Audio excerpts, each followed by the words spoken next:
Hello, hello, and good evening. Thank you for joining us once again for the 8th episode of The Orbit. I am your host, Azrael as it gets, and as always, I am joined by my co-hosts and fellow Eternal Orbit teammates, Mr. Exiles Rhythm. Yep. And Mr. Rude Clouds. What's up? How you guys doing today? Fantastic, Az. How are you doing? I'm doing great.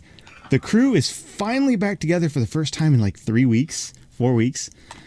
Got everybody It's here. been a month since we got together? It might be, yeah, because between vacations and people being sick and people being at conventions, it's been a bit of a cluster, but here we are, all back together in the same place. Let's go. Yeah, and Avengers Endgame doesn't have anything on what On we're the putting Orbit together episode tonight. You know, we've had 5 episodes of the 3 of us, but it's not important. That's right. Orbitals assemble? That doesn't sound quite as good. Yeah, it sounds too. We're trying to hit the PG market here. That's right. Oh, God. This just went in a direction it never needed to go. Oh, man. Back on topic. So I mean, guys, it's been 2 weeks in the new meta, 2 weeks in a day, new meta. What do you guys been up to? Like, how have your Hearthstone games been? I mean, X, I know you and I have talked about it quite a bit. Eric, you were just kind of getting into the swing of things a couple days ago, just about the last Orbit. How's your climb been? How's your Hearthstone week been? So the week's been interesting. Last week my deck showcase was for Secret Mag Paladin. I slightly switched up the list and was having some pretty strong results on stream. I hit rank 2 a couple times. I think the highest day I was ranked 2.4 or 2.3. And then I don't know what happened. I don't know if all of a sudden someone put a curse on me. I don't know if all of a sudden I just wasn't drawing the way I used to be drawing. I don't know what it was, but I just 2 streams in a row got completely dumpstered. I would climb off stream back up to 2, and then I would stream. I'd fall back to 4.0, no stars. And then I'd like climb again off stream, get back to 2, and it happened again. So I was just like, oh, it's been fun, but I don't know. I've been getting dumpstered around. So the deck that I brought today was actually the one I switched over, and I've been having good results on that. So I'm excited to talk about it, but it's just been interesting. I don't know. What were you running with primarily? I know you were playing just a couple of decks that you were focusing on. It was the Mech Paladin that we talked about last week, and what else were you? I did actually switch to Zoo for a little bit, which was doing well until I was like, oh wait, Warrior's on the ladder, and literally Warrior and Nomi Priest. I fought against back to back, and I was like, okay, yeah, the higher I get, the more I'm gonna keep seeing this. So I need to back my thing up and chill. And so, yeah, thankfully, switching back over, Mech Hunter is the deck that I brought today. So that deck's actually been performing super well and been a lot of fun because it runs cards like Flarks, Boomzuka, or not Flarks, Boomzuka, just Flarks. Flarks, yeah, exactly, just the green guy. Nice. Just when you can play Flarks and win games and have like a positive win rate, I think I'm like 64%, 65%. It feels good. So yeah. Last I checked, go ahead. No, so that's just what my week's been like. Yeah, I was gonna say last I checked, which was today, because we'll get into why here in a minute. But last I checked, it was the number 2 overall deck, tier 1 deck 2. So it's a strong deck. It's dominating right now. Yeah. X, how about you? My week has been a lot less busy. It sounds like you guys put a lot of games in. I played probably 36 games or so, mostly with Handlock and Big Shaman. Won a lot of games. Then I played with Zandalari Templar, and of course that's bad. So right. That's been my week in a nutshell. I mean, has it been fun though? I mean, have you been having fun? Yeah, dude, I've been having so much fun with the game. Yeah. It's like I went on that little hiatus, and we all saw I was ramping up. I needed it. Sure.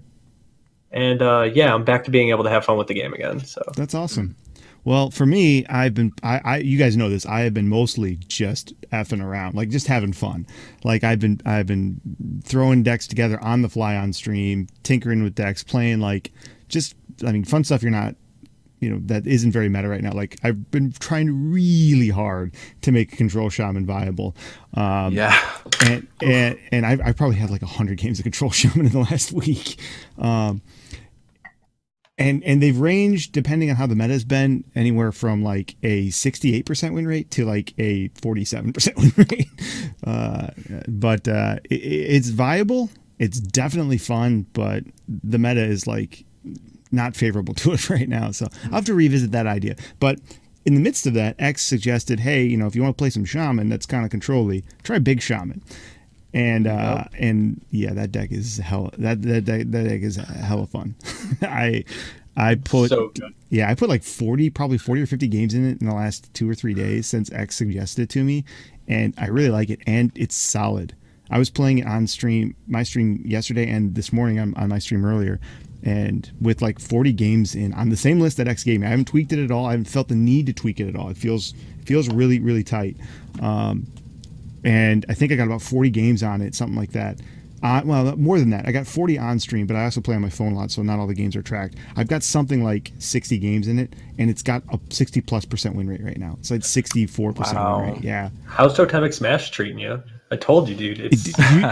Every time that card does work for me, I go X sets, because I was like, why don't you have Earthshock in here? And he's like, that 2 damage is important.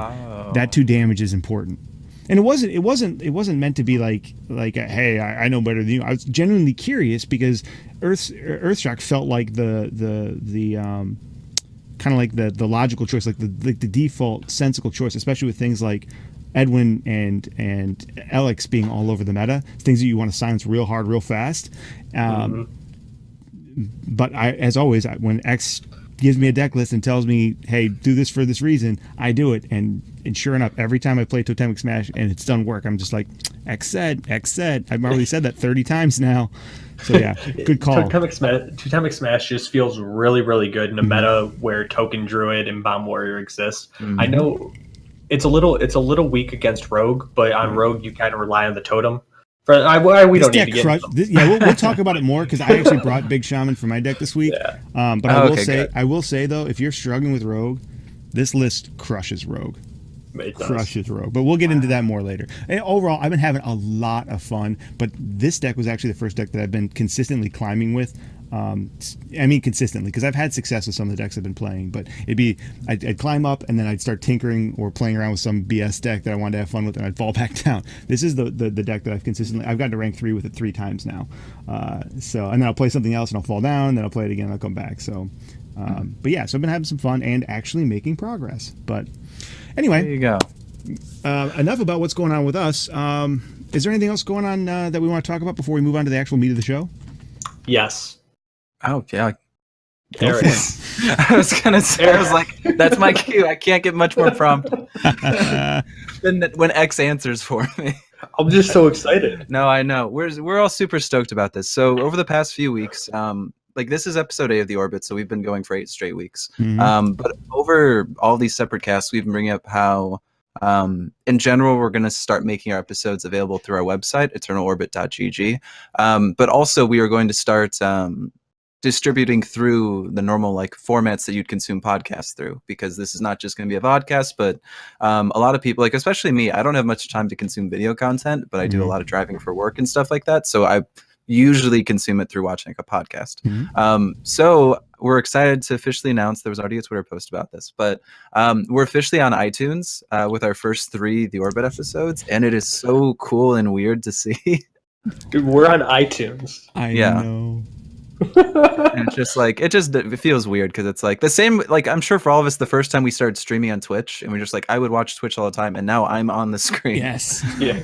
It's that same sort of thing. And it's okay, well, tons of people I'm sure are on iTunes, but it's just it's our own nice, cool win. And it's us that's on iTunes. I know, right? We're right next to Old Town Road. Well, yeah. It was one of those things when it first happened, and Eric, you put the notice in our Discord. the super secret Eternal Orbit Discord that we use to communicate and organize and do all of our team stuff through. He put the notice in there like, "Hey guys, I'm really close. It's going to be live any day now. I wanted to give you the heads up." And then finally he's like, "Yep, it's live. It's up. Here's the link or whatever." And it was just like, cool, it finally happened. It didn't really hit me. And then like it was yesterday in my stream, X comes in. He's like, "Dude, did you tell everybody the news?" And it was just like, it was so like nonchalant. And then all of a sudden I was like, holy crap, he's right. We're on flipping iTunes. Like I couldn't help but get giddy because it's like, it's just so crazy, right? Yeah. And I'm super excited about it. And Rude, you put in a ton of work to get this done. So I mean, this happened because of your efforts. So thank you so much for all the work that you did. And guys, we're on freaking iTunes. It's very cool. And like, even on top of that, like the submission's already been the request has already been submitted through like Spotify, iHeartRadio. If you use anything like Pocket Cast, Google Podcasts, Google Play Music, which is its own separate thing, they're eventually going to merge them together. There's a lot of things that are processing. I really wasn't expecting iTunes to go through because they said it could take up to 10 days. And then on like the second day it went through. So like I mentioned, we're going to be available on all kinds of, like, anywhere that you can listen to a podcast, we should be available on. But we're also going to be updating it so that you'll get our newest episodes routinely while we fill out kind of our backlog as well. Yep. So I'll post in the chat real quick the link on our website if you want to go check out. And for those of you listening, you're already there. Good job. It's eternalorbit.gg. And I would like to point out, if you download the episode, you can listen to it at any time, not just streaming it. You can set up your Spotify or whatever to download it automatically when the newest episode comes out, which is super good for us and obviously for you, but for us mostly. Yeah. Those numbers matter. Those numbers matter, guys. But they do. We all know X is a numbers guy, guys. So feed X's addiction to stats and up votes. Enough shameless self-promotion and gloating. I feel like we've earned it, but I mean, how many times can we sit here? Less gloaty, more braggy, and I think it's okay. There you go. A little humble about it, like, wow, we just never thought. Yeah. But yeah, that is not the only big news that is happening today, or even the only event that is happening today. Yeah, in like 45 minutes. 45 minutes. We've got a little thing that we like to refer to as HCT Worlds, I think is the the slang they're using. Super big event. It's the culmination of so much Hearthstone throughout the past year. And it's super cool to watch as both a fan and someone who like all of us would like to see ourselves just become more and more competitive the longer we play Hearthstone. Yep. So being able to watch these players who are at the top of their craft and being able to see how well that they pilot these decks while going against the people in the same position, it's just so exciting. Yeah. It's the World Series, but for Hearthstone. Yeah, and it's more than that though too, right? Like this is, I mean, there's $1 million on the line, and every one of these guys, all 16 of these guys, get at least 25 grand. Because that's last place. The 16th place gets 25 grand. 25 grand. That's crazy, right? Open qualifiers could take a page. I'm very good at getting last place, by the way. Yeah. So I mean, these guys have made it. These guys are big time players. Like that's last place is 25 grand, and fourth place is 100 grand. I mean, this is serious money on the line. But how does that relate to us, the average player? Well, now they've incorporating ways for the average player to like qualify into this level of tournament. You can eventually get there by going through that. They're making it accessible to everyone. So we don't just get to sit there and watch these guys throwing out pitches in the World Series. We can actually earn our way there. But how does that but even farther than that though, like how does this impact us on the everyday basis? Well, a lot of the meta decisions and the meta shifts that happen from inspiration that comes from these events. So you watch over this weekend while these games are played, and then we're going to see a lot of the things that happen or come out of these games shift into the everyday meta. So this is kind of a cool period for kind of solidifying the meta, which is very much in flux right now. So it'd be interesting to see what happens. So we're going to talk more about that here in a minute, though. That's part of one of the segments we're going to have is we're going to dive into that a little bit. So we don't want to go too far off into that road just yet. So I think we're ready to probably move on to the next little bit. unless you guys got anything else to add for the news and notes section. Dude, we're on iTunes. We're on frickin' iTunes. Yeah, I love it. All right, cool. Yeah. So the first thing that we wanted to dive into today was exactly what we were just talking about, which was the HCT World Championship being held in Taipei this year. Without looking at a map, who can tell me where Taipei is? It's in Taiwan. It's the capital of Taiwan. Is it the capital? I don't know if it's the capital. I'm not that good at geography, but it is. It is, yes, in Taiwan. So. I'm pretty sure it's the capital. I could be wrong. I only know this because I'm a GeoGuessr world champ. Oh, well, there you go. Yeah. By the way, if you're new to the show, I love to put these guys on the spot at least once. I always throw something in that's not in the show notes we didn't discuss before, like that, just to see, just to watch them, turn red or sweat on. Yeah. Eventually, it'll be like, what episode of Scooby Doo did they go to the haunted Ferris wheel? And then it'll be, oh, I got this one. So no lie, there was no sweat on that one. Yeah. My last stream, the last hour of it was GeoGuessr. Hour of it was GeoGuessr, and specifically we had one in Taiwan. Well, there you go. You got to be themed. I was studying for this test. You nailed it, my friend. I'll have to get tougher.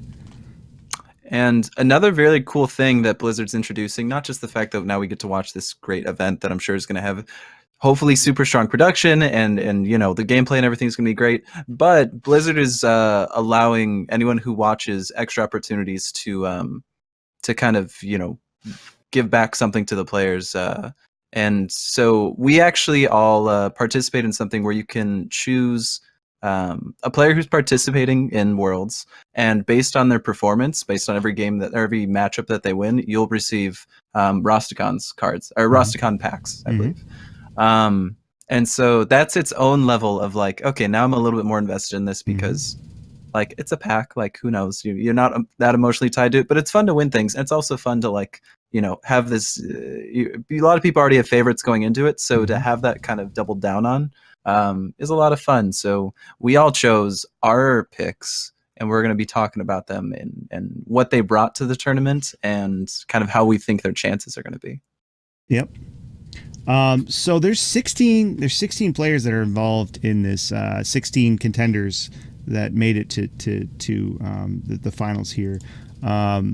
I have the list right here. Let me pull it up real quick, just to give a rundown of some of the names. I'll just read them all because it's only 16. It'll only take a second. In no particular order, it's Viper, Bunny Hopper, Roger, Tyler, Hunter Ace, A8, 3650, Just Saying, Language Hacker, Muzzy, Killing All Day, Blood Trail, TG Zyote, I think is how you say that, Bloody Face, Ike, SN Jing, and LF Yuaning, I think is how you say that.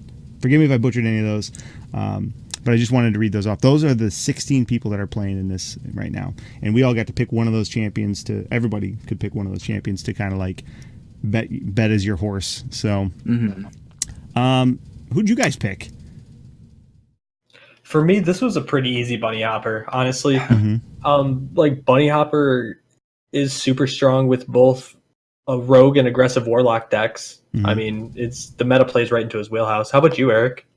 So I chose Viper, which is actually weird because like there's a lot of people on this list that if you told me a month ago who I was going to pick, it wouldn't have been Viper.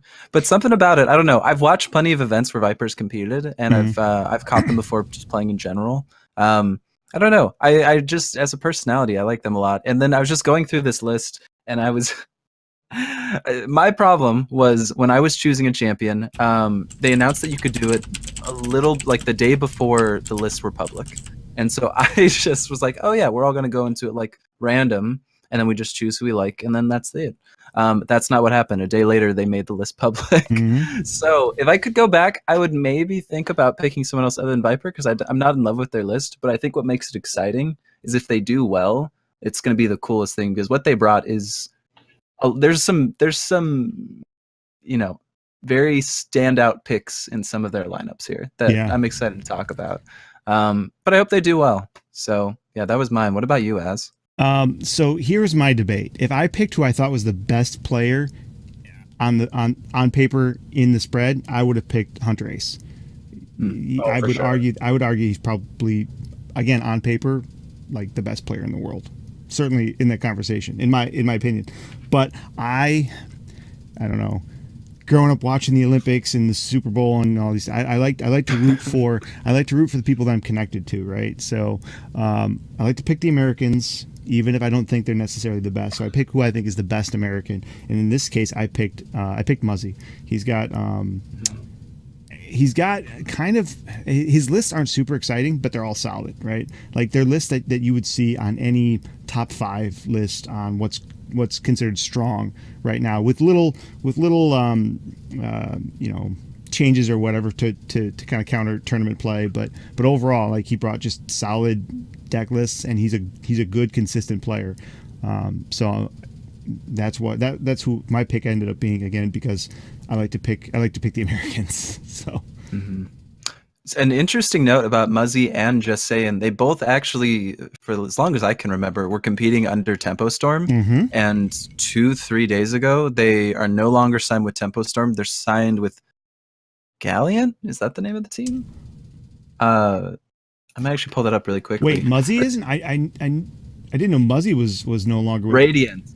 Yeah, Just Saying and Muzzy joined a team called Radiance, and will be competing under them for, the tournament. You caught me off guard with that one, because How's it feel? What day did that happen? What day did that happen? Let's see. I've got the post April 20th. Oh, so 4 days ago. Wow. Man. I cannot keep track of my time.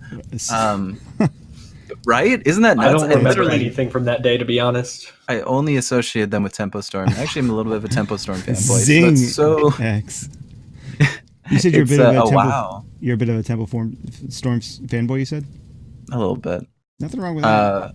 And so yeah, that's just an interesting note. I don't know. It's going to be.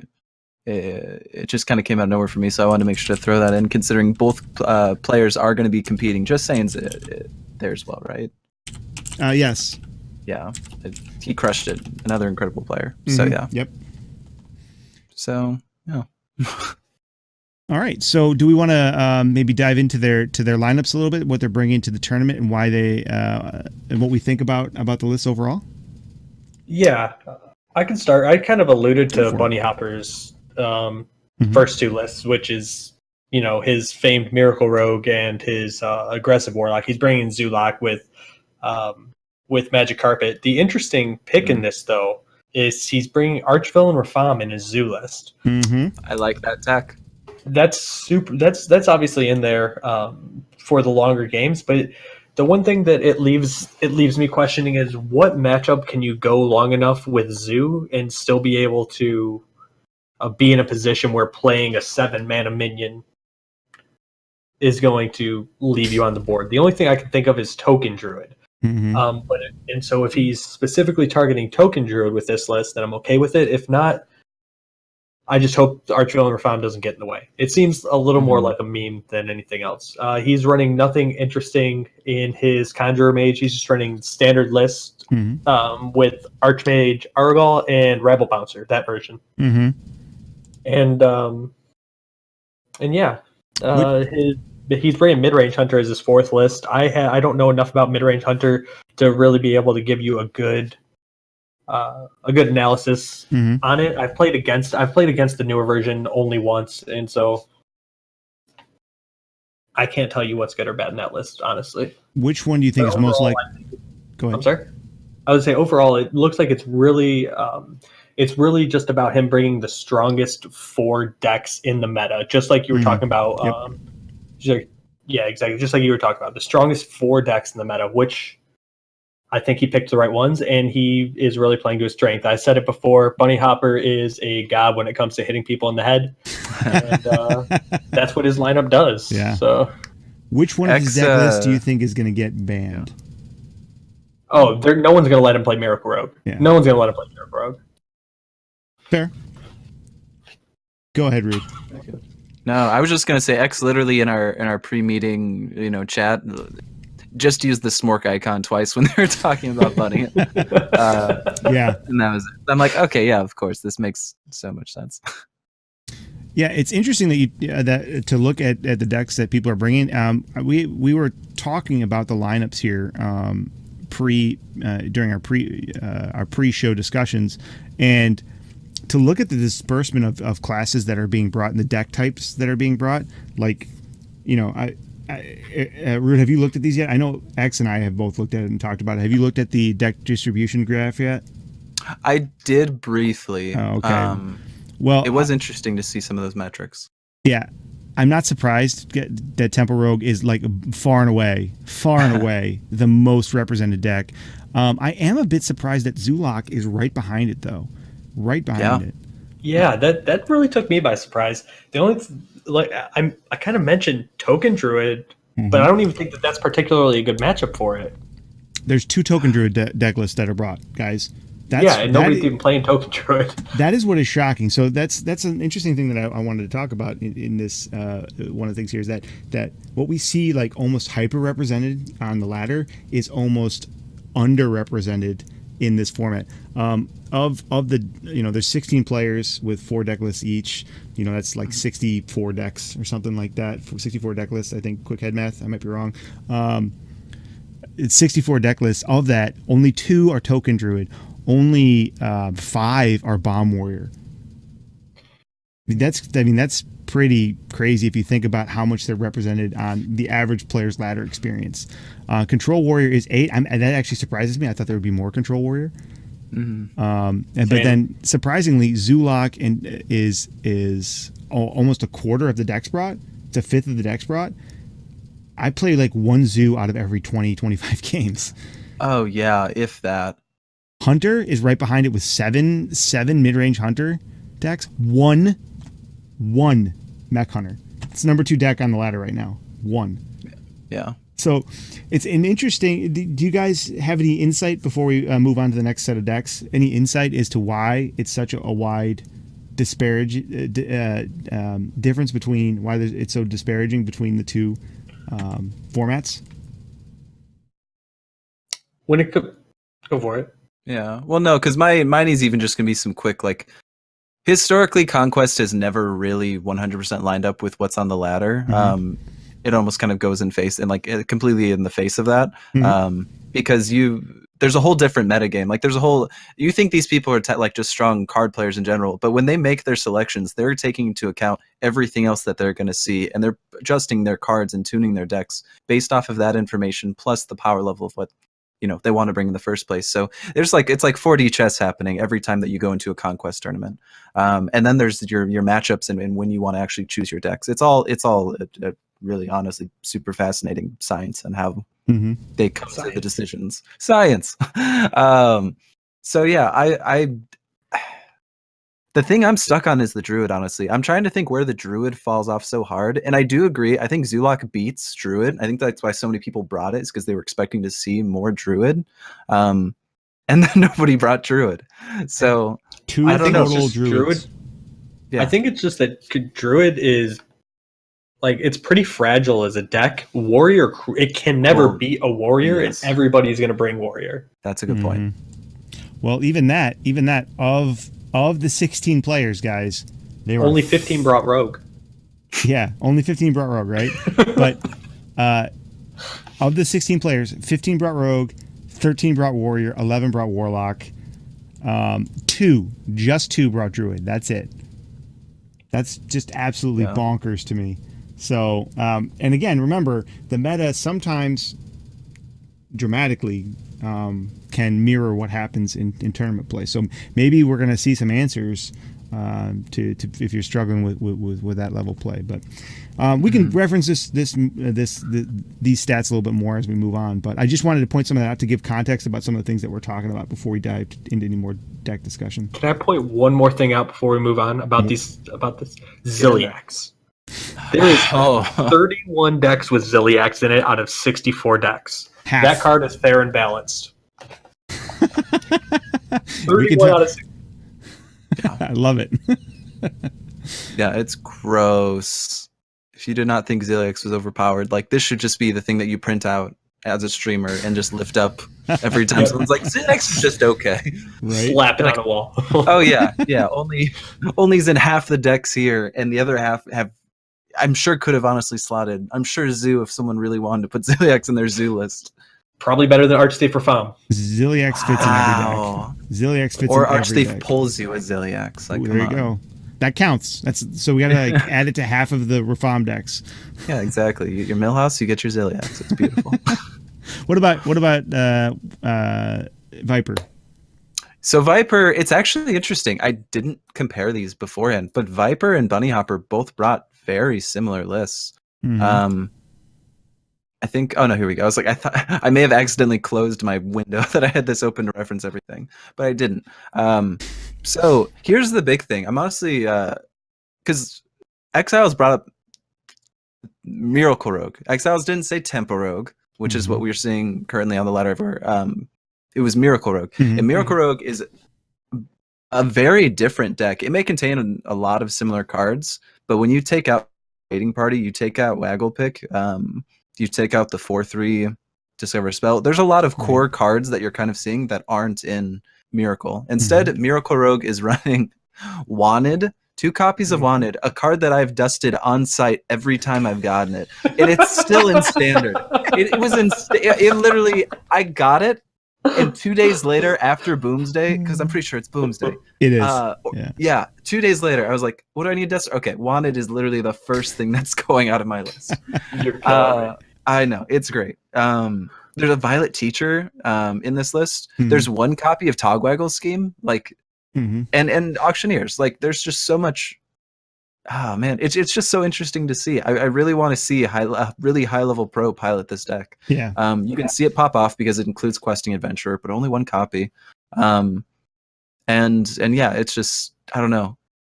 I don't think this deck is going to beat Tempo Rogue. Like, if you put them in a matchup like that, I don't think that's going to be the outcome. But you never know. Like, this is, again, just someone who's considered right now by this tournament standards one of the top 16 players in the entire world. So that's just super exciting. Otherwise, the reason I spent so much time on this list is the other decks do look fairly standard. Viper did not bring a Warrior, which, again, if I knew that going forward, that would make me feel more inclined to choose Viper as my champion. I'd be like, oh, cool, another, a mana taste. They've got a pretty standard mid-range hunter, a dragon mage, kind of the dragon summon mage that's on the list, on the ladder a little bit, and then another Zulak that includes Archvillain. I honestly really like the Archvillain tech. I've played a bit of Zulak on ladder. I get crushed by Warrior, and the only times I haven't has been with Rafam going off. So, yeah, it's super fun. And it's fun to even just be like, you know what? I'm in a Solarium, and then I'm in Archvillain, and then I'm going to keep the 3 cards that are gross. Like, it's not always the right play, but it's fun to see them not get discarded. So, yeah, I'm excited. The first matchup is against, who did I say earlier? It is against Bloody Face, which is going to be really tough. So we'll see. It's going to be a great match to watch, though. Yeah, I would say this between the first match today is Roger versus Tyler. The second one's Bloody Face versus Viper. I would say the second match is the one to watch. I would agree. And not just because it's later on in the night, so you can watch more of the show. And yeah, what about you, Az? Well, Muzzy, like I said, he brought 3 very standard decks. He brought Tempo Rogue, he brought Zulak, and he brought Control Warrior. All, I think, solid choices. I think that he'll have an answer from just about anything that he's going to expect. The 4th deck is a bit odd, and I love that he picked it, not just because I've been on a Shaman tear lately, but just because it's a really smart deck.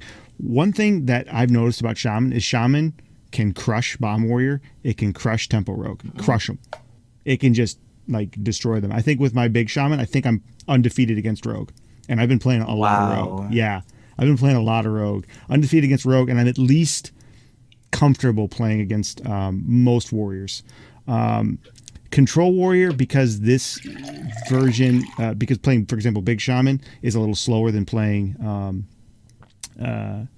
isn't teched to play the long games like Control Shaman is. Might be a little trickier, but against Bomb Warrior, which is still pretty prevalent, this deck can do work. And the Shaman that he brought, I'm going to talk about first. It looks like it is teched specifically to beat Rogue.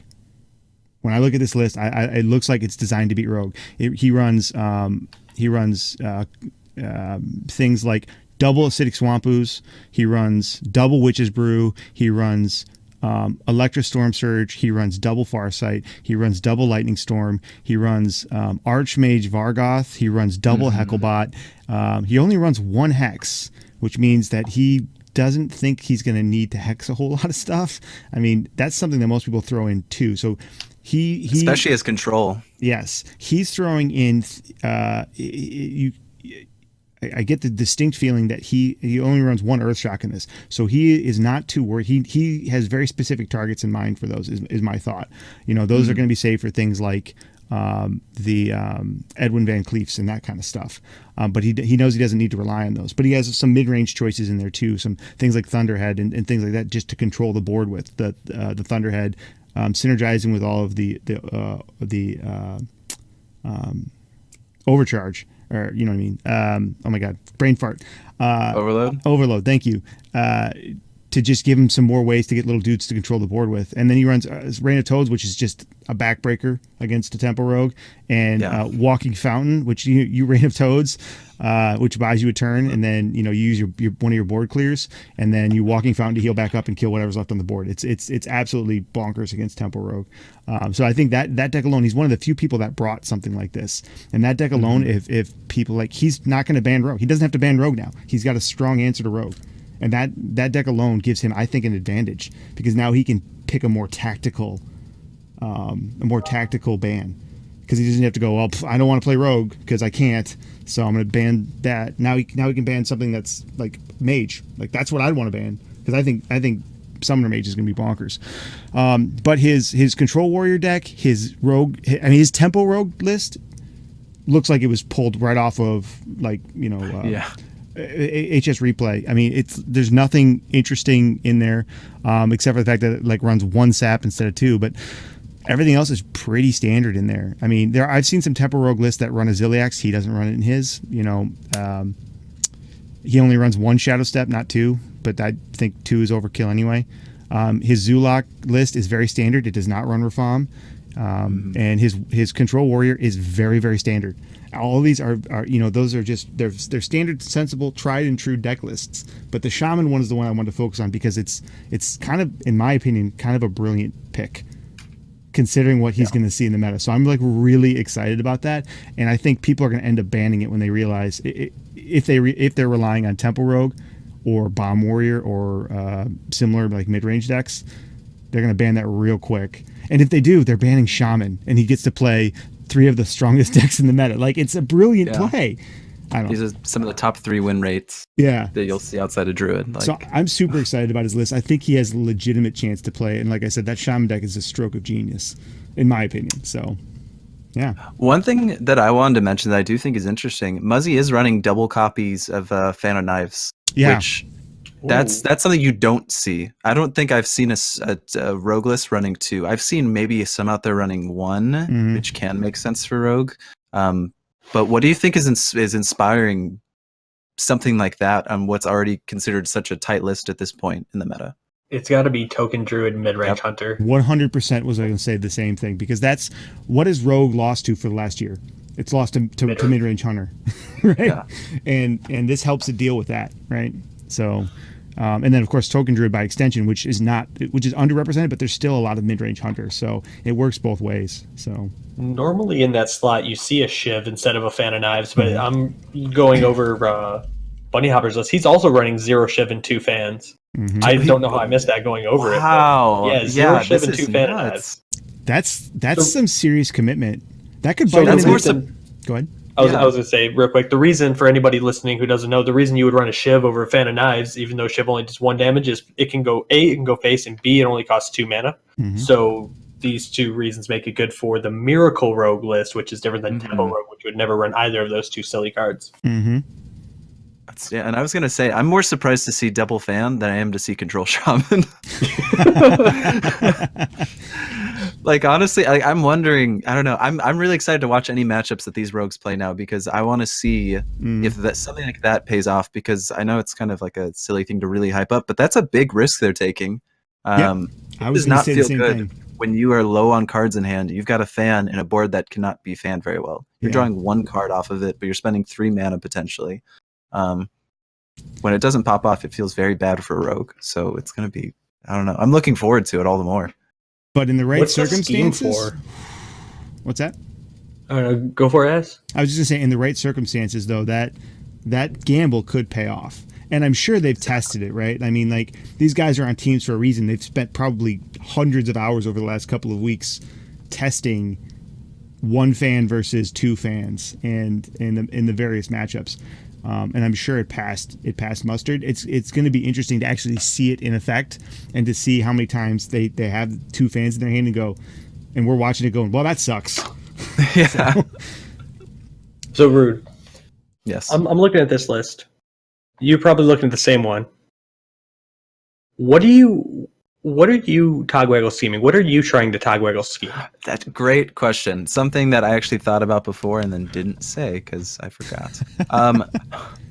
Honestly, I feel like you almost can't have a standard pick with this list. I feel like it all is very conditional. And you're literally reacting to the game in real time. Because, like, ideally, I don't know. Ideally, what you want to do is shuffle a Leroy's into your deck. You play your High Spare and Togwaggle. You draw the 3 cards that cost 0 mana, and it's just a bunch of Leroy's. So it's 15 damage face. Like, I've seen that combo go off. Who is it? Our friend Towley, a great Hearthstone streamer and very creative mind, got like 300 likes on Twitter when they responded to Hearthstone with like, hey, post a clip that you really like, where they just like went off with a Leroy in a similar fashion. Like, I think that is the dream. But looking at this list, like, I don't know, maybe the questing adventurers, just because it's not hard as rogue to buff those up. And if you, but they're 3 mana each. I don't know. Zilliax is the only thing I could think of, like, as my standard pick would be Zilliax. Yeah. So then instead of 31, we'd now have 61 if we waited till turn 30 to play Togwaggle scheme. Would you ever do it to the Togwaggle? The tough thing is you don't have enough activators to really make it go off. It seems like a greedy pick to me.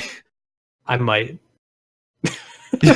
Well, of course you might. What sentence did I say? What sentence did you say? So yeah, what would you in this? Would it be Zilliax as well? It would be Zilliax. That card is just too consistent, and it's going to do what you want to do when you're getting close to fatigue or you're in fatigue.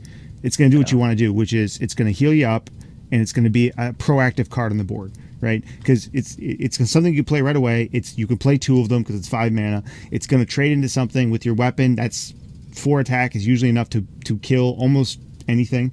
Most standard cards, right? Or most non like high end cards, which most of those are going to be exhausted because they're not going to have that many of them. And it's a proactive choice that also heals you, also removes stuff, and is a board presence because it's sticky with that bubble. It's just it's a very balanced card, and it's a very fair card, and so that's what you want to. Togwaggles. No, you guys aren't going to take the bait on that one at all. Okay. No, but it's the strongest choice to me. We can leave that discussion for another segment, but I think it's the strongest choice in this deck list. As much as I would agree with X on wanting to do Togwaggle, it's going to be real hard to get value out of that because of the activator shortage. I mean, if you had 2, then you Togwaggle something that gives you activators and you do it all day, but you're only running 1, so you want to get something I think that's going to be proactive and help you seal the deal. The only other note I wanted to throw out here, and it's probably standard, I honestly have not seen Miracle, post rotation.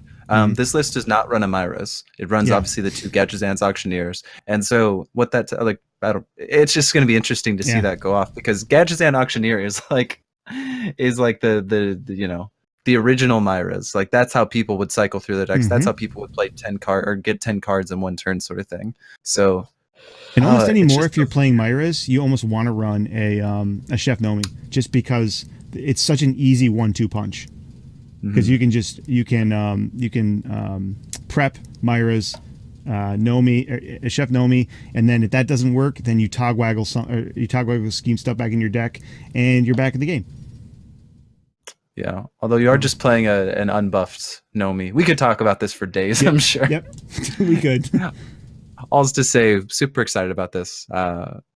In general, it's just like I said, these little off picks here and there are really what's gonna make these pros stand out and give people reason to know, like, oh, this is why this person's playing at the top level.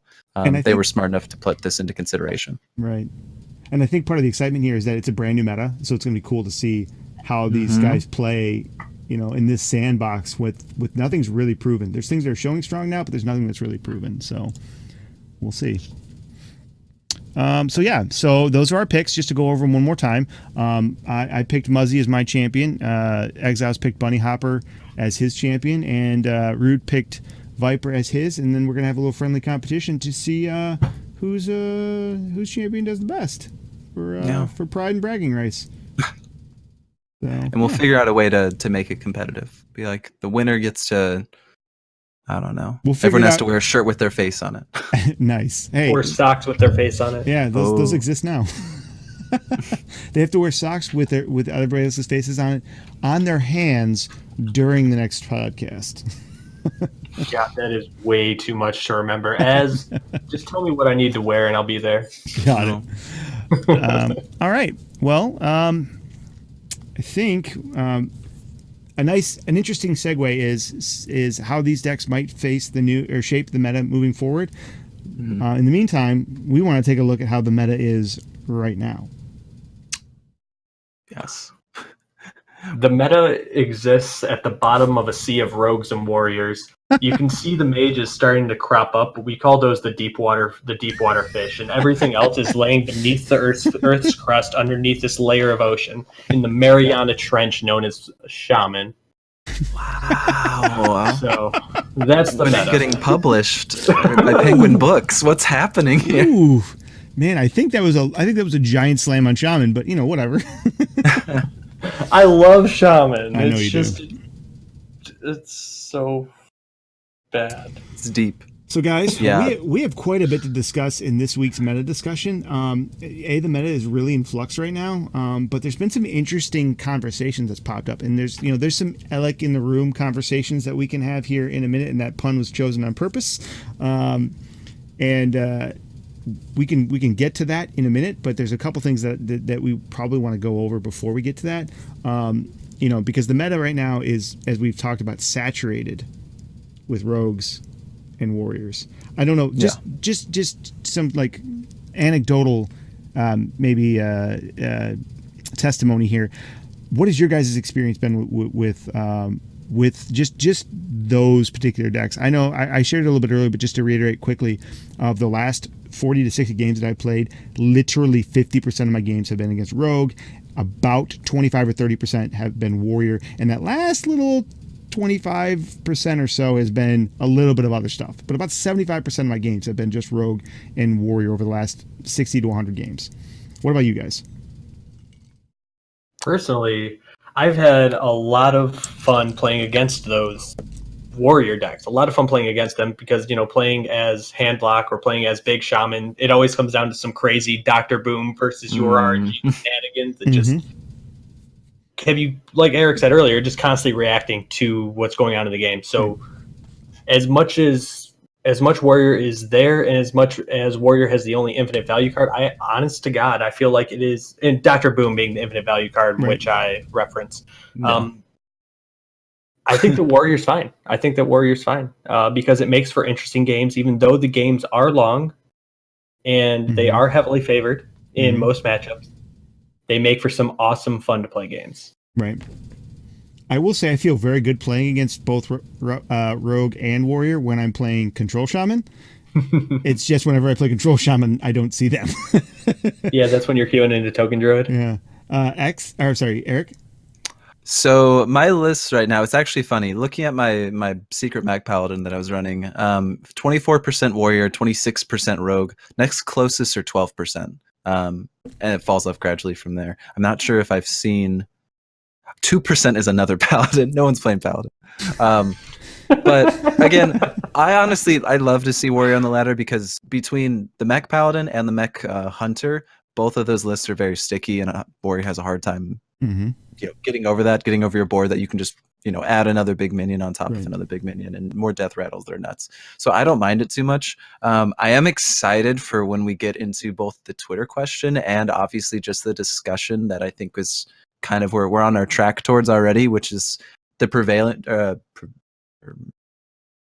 just say the oversaturation, like you mentioned earlier, how prevalent these cards are in the meta right now. considering that they're making up such a large portion of the games being played. If we think something needs to be done about that or not, if we think that that's either just a symptom of, hey, it's early on, control always digs its ground, and then hyper aggro can dig its ground. And these two classes are the heavyweights of both of those sections. Right. And so, we'll get into it, but I think I want something done about 2 cards in particular, one from each of these decks, if possible. Well, you mentioned it real quick. I think it's a good groundwork because I think we're going to be talking about it a lot anyway. You mentioned the Twitter poll, which is still ongoing, guys. But why don't you dive into that a little bit? Just give some people some information because we're going to be talking about it a lot, not directly, but just the subject of it. So if we can just maybe give the listeners and the viewers a little bit of a insight as to what we're talking about, so they can have some context. And guys, as we're talking about it, feel free to go over to Twitter and throw in your vote there because we're gonna be looking at it throughout the show. Yeah, and it's nuts because this is still a very even vote. But the question for this week, as we do every week, this one is about: do you think Blizzard needs to do something about the power level of Rogue, Warrior, and/or Druid? If so, which class needs to be tuned the most? Right now, we're sitting at 53% of people think yes, and 47 think no. It's literally one vote away from being 50-50 again, and we're at 15 votes. Which is a good number for us. Yeah, well, exactly. It's always good when you get kind of an even split because that shows that it's a controversial topic. And controversial might not be the best word for it, but it's a very spirited debate that like elicits a lot of emotion. And so I don't know. We're going to be kind of referencing that as mentioned. You can still vote in this, and I am going to be on the side of people who thinks yes. I've already put in my vote there, but I have also voted yes. I'll put my vote out there right now as well. X, do you care to share your vote? I voted no. Yeah, me too. Yeah, I voted no. I specifically just talked about how I don't think Warrior needs a nerf. Dr. Boom would be the one card that's up for consideration because it's the one card that's really out of place with all of the other cards in the game. Yeah. But I think it's okay for one of those cards to exist for one of those archetypes. I'm not mad at it. Can you be more specific which Dr. Boom you're talking about? Because there's like 8 cards with Dr. Boom's name on it. Fair enough. I meant the hero card, Dr. Boom, from Boomsday, the one that gives you the rando hero power. It costs 7 mana, gain 7 armor, and then I can't remember the full title of this hero card, but you guys know what I mean. Yeah. Question. But go ahead. Go for it. I was just going to throw it out there. Go ahead. I was going to say that's the only infinite value card. I think that's what. I don't know what happened. I got very confused when we stepped on each other like 3 times. So. Right. Sorry to throw you dancing all over each other. Right. I love Sorry it. to throw you off track there, X. I apologize. I was going to say what because this for me. I mean, I'm just going to jump right into it because please let's do it. X already mentioned it, and Rude, you alluded to it. I think we're all in agreement that probably the most problematic card in this discussion is Dr. Boom, or would be Dr. Boom. I know that for me, and I don't mean to steal anybody's thunder because I'm pretty sure you're going to say the same answer. I don't think it's super overpowered. I think that the one change I think needs to happen, or would be the best to happen, would be the removal of the rush, or the permanent adding of rush to all mechs. I feel that enables the card from going from being a strong card to an oppressive card. And I can get more into that in a minute, but I want to give you guys a chance to weigh in on your thoughts before I go off on that tangent. It would be unplayable without the rush. It would need to have an immediate effect on the board in another way. I think the better option would be to shift it to 9 mana so you can't play it and use your hero power in the same turn. I was going to say though, I think the rush is fine for 1 turn. I just don't think I don't like it being a permanent effect.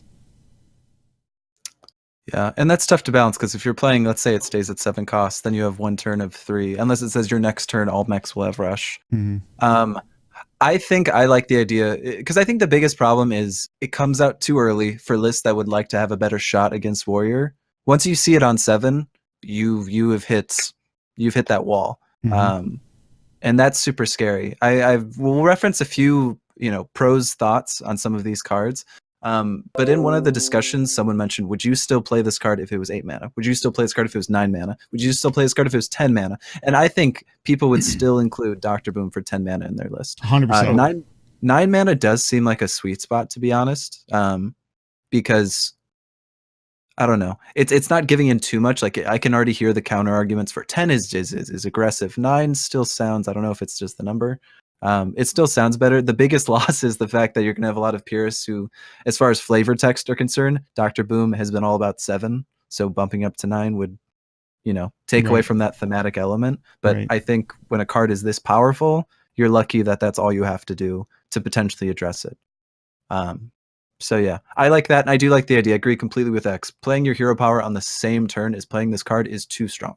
Having it be gain 7 armor, and then, maybe I get another gain 7 armor. Or maybe I queue up a huge mech that I can play next turn, or that really perfectly fits up with a magnetize. Like maybe I can pick a great 5-drop to go with my Ziliax, something like that.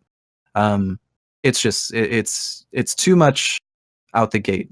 So I think that's the best way to touch it and be, not the hand that's too heavy, but still, not make it so that it's just a Doctor meta for the next year. Right. Well, as long as it's in the game as one of the few hero cards, it's going to be one of the most powerful cards in the game because it is literally the only card that allows for infinite value left in the game now that the other Death Knights are gone. Now that the Death Knights are gone, Hagatha, the other hero card, she doesn't allow for infinite value because you don't have an creatures that you can gain or that you can play to gain value from her hero power. The same way Dr. Boom can just be discover a mech every other turn. Mm-hmm. Yeah. I threw up Peter Whalen's comments on this exact topic because I think they're obviously really relevant to what we're talking about right here. But more to the point, that the fact that they are already vocalizing, which is more than they've done in the past. They're already vocalizing their opinion on the subject matter, which I think is great. I think that's really important that they're like putting their thoughts out there like this. But I think that their take on it is interesting. And in Rude Clouds, you mentioned that some of the pros have already kind of voiced some input, kind of countering Peter Whalen's comments on this. But I'm just going to read the section specifically from you. I left the whole thing up here for a minute so people would have a chance to read it. But I want to just read the highlighted section about Warrior in particular, because this section is talking about the strength of both the Shaman hero card Hagatha and the Warrior hero card Dr. Boom. And it says, Warrior is around the 4th best class right now, and Shaman is the 5th. So let's see how things evolve. We don't think that Dr. Boom feels inherently bad to play against. Chat, what do you think? And it doesn't seem like a huge balance outlier right now. Chat, what do you think? So we're going to let things develop before we make a call on card changes. And this is from 2 days ago? I think this came out. 3 days ago that this came out. So it's a fairly recent post. I know that some it's going to come up here in a minute when I go to a different couple of graphics to show some stats that would contradict some of this, but I know that the pros in particular have voiced out a few objections to this as well. But before we get into pro talk, what do you guys think, just yourselves, what do you think about this particular comment? Can I say again infinite value and Dr. Boom in the same sentence? You absolutely can. Yeah, well, infinite value, and no other card has infinite value. Go ahead and chat. If you're listening to the podcast, I want you to rewind 90 seconds and you'll hear how I feel about Dr. Boom and how much value he gives. So much value. Mm-hmm. Yeah. And that's just the thing is, oh no, please. No, go ahead. We're just in a vacuum right now where we're out of, how do I want to phrase this? We're basically just out of this world where other infinite value cards existed. You can complain about Jaina and Rexar and so many other ones all at the same time where Dr. Boom wasn't the threat because it was kind of kept in check. They sort of printed this as a way to say, you know what, Garrosh was not a great card necessarily as a hero card. Let's give you this instead. So Warriors can have their own little fun portrait change. So yeah, I don't know. It's the fact that they've got to be aware that they are aware that infinite card generation is not a good thing. Don't ask me how then they printed Elysiana, or because I don't know. But the fact is that just it's just not good for the game. And so something that is so powerful in that, and then not just the fact that it's infinite value, but then on-demand board presence, board clears pretty much. Anytime you play a mech, you're going to clear off something. Yep. If you have Boom Online, it just has way too many pluses. Imagine Hagatha having like every time you play an elemental, it gains +1/+1 or something. Like, well, don't. Do you guys? I don't want to focus just on Warrior here, unless you think it's appropriate. Do you guys feel that Hagatha is anywhere close to the power level of Boom, and or does Hagatha need to be addressed as well? I mean, Hagatha is clearly a powerful card, but I would argue that Zul'jin is a powerful card, but nobody, and I mean nobody, is talking about nerfing Zul'jin. Yeah. Well, Zul'jin allows for a lot of value, and Hagatha allows for even more value and rewards you just for doing things you would normally do in a game, like play creatures. And then Dr. Boom allows for even more value than that, being that it's infinite. And Dr. Boom is infinite value. And it's such an outlier. It's like, I read this sentence, and it doesn't make any damn sense. What do you mean it's not an outlier? Right? What do you mean it's not an outlier? Well, and I think now is a great time to bring up some of the points that were made by Board Control on the subject. Board Control specifically said that he noted some HS replay stats on just specifically Dr. Boom. A 7-mana card that you don't want to keep in your opening hand, but keeping it in your opening hand has a better win rate than like powerful 1-drops. It's like a 70% win rate when you keep it in your opening hand. A 7-drop in your opening hand has a 70% win rate because you can just play it on curve. Or I mean, how bad does it feel when you get this coined out on turn 6? How bad does that feel? Against a bomb warrior who's already at this point probably put 6 bombs in your deck.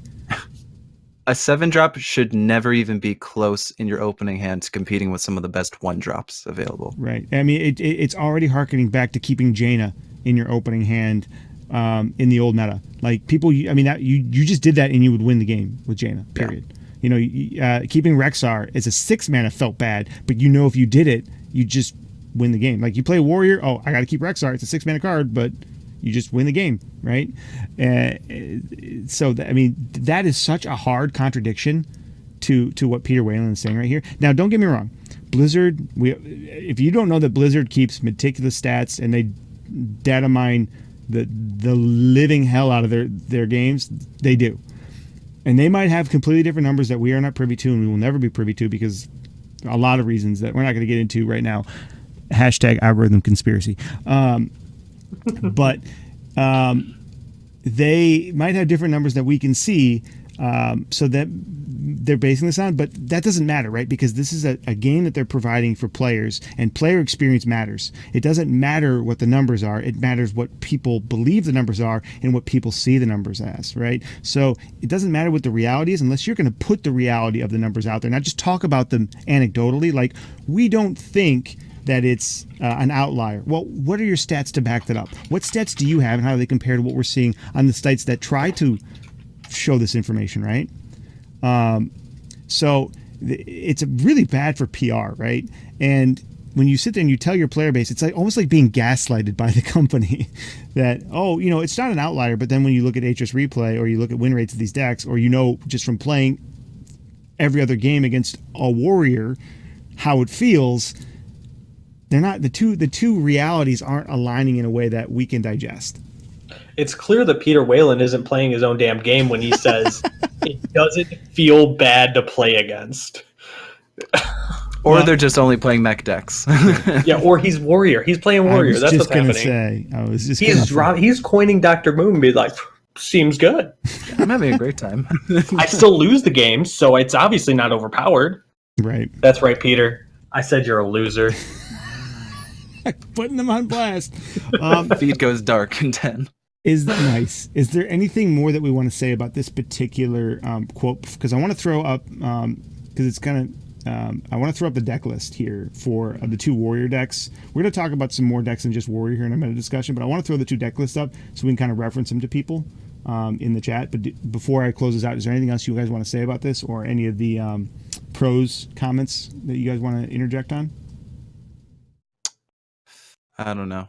No, the only one quick note I did want to add was just the fact that because board control does touch on this, is that some of these win rates where you see warriors doing poor is when you start to go to players who are not in legend, not in the more qualified the player is, the better they will do with this deck, and that goes inherently with almost any control deck. Controlled games will go longer than a rogue game would normally be going, and in that space there's more decisions that need to be made. So if you take the average player having to make, exponentially more decisions in a game versus playing just the rogue, and then you take a pro making those same decisions, the room for error is huge. It's a huge swing between both those factors. So I don't know. The play rate is deceivingly, or the win rate is deceivingly not as high as it should be if you kind of take a broader sample size, but that's inherent to the nature of control itself. So it's interesting that sounds like Ronick.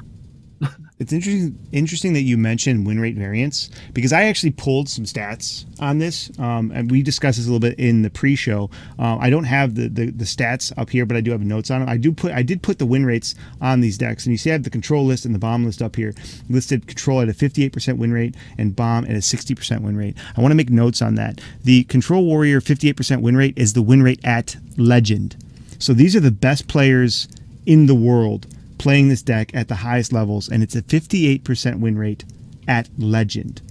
So if you want to talk about, these are the guys that are good at the game, not making the mistakes and having a much higher win rate. But then they say, okay, well, like all the decisions you have to make at lower ranks, the win rate's going to be lower. No, at lower ranks, the win rate actually goes up. When you take all of the win ranks from 20, the win rates from 20 to legend, it's a 62% win rate.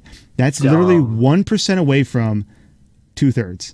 Literally 2 out of 3 games you're going to win. With that win rate, you play this deck 100 times, you're gonna gain 33 net stars, right?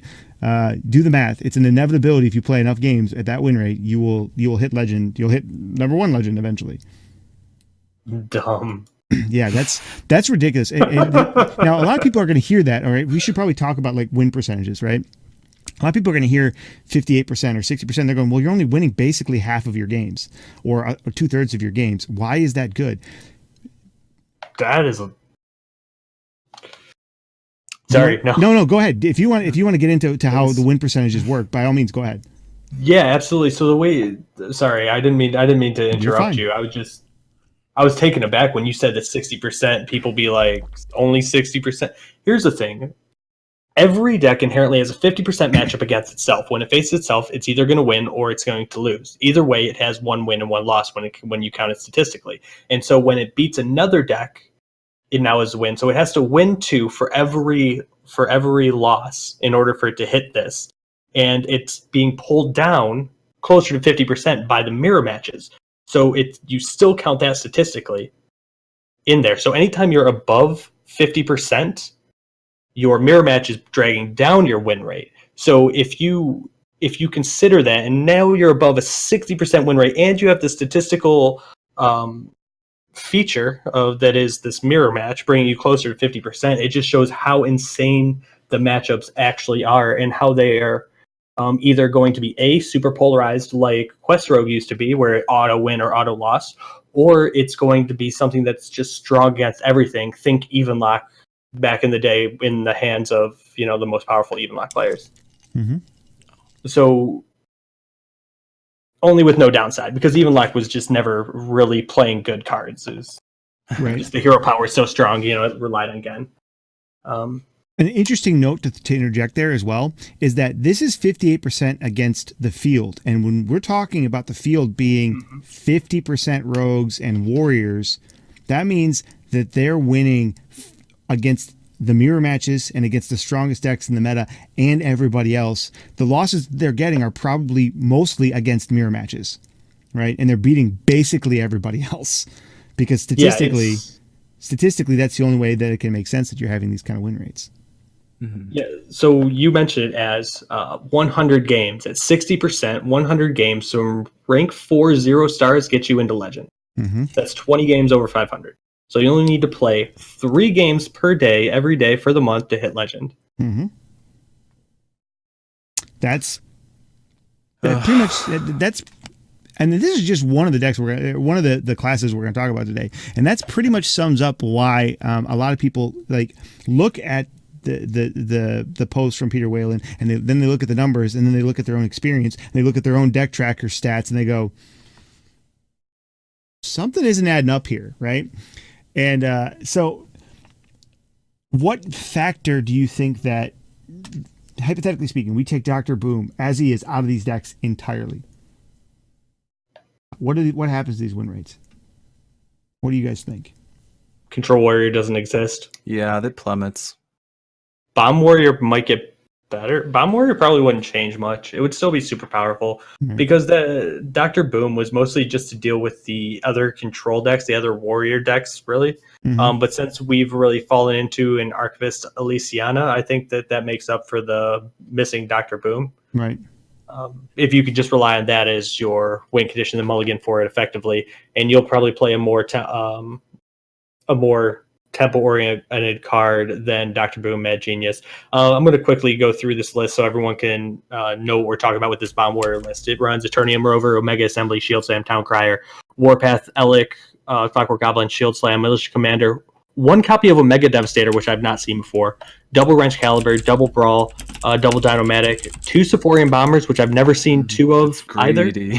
Yeah, it's super greedy, but as pulled this list, this is the one with 60% win rate, and then Aziliax, Blastmaster Boom, Dr. Boom, and Archivist Elysiana. This is the 60% win rate Bomb Warrior deck.